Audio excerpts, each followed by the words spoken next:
Özbəklərin ən məşhur salatlarından birinin reseptini paylaşıram. Demək olar bütün restoranların menyusunda bu salata rast gələ bilərsiniz.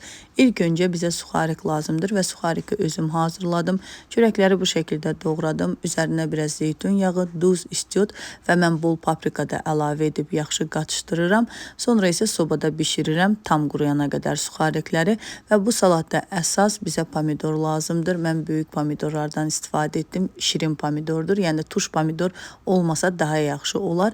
Kubik şəklində doğrayıb qaba əlavə edirəm və Holland pendirini də kubik şəklində doğrayıram. Videoda göründüyü kimi pomidorların üzərinə əlavə edirəm.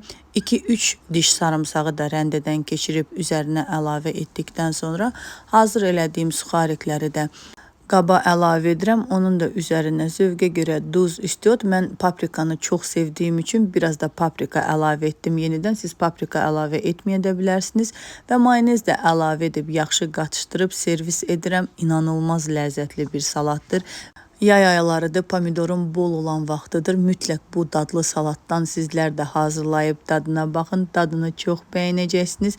Və onu da paylaşım ki, bu salatı hazır eləyən kimi yemək lazımdır. Çünki sonra içərisindəki suxariklər yumşalır və suxariklər yumşaldıqla yemək olmur. Hazırlayıb siz də dadına baxın.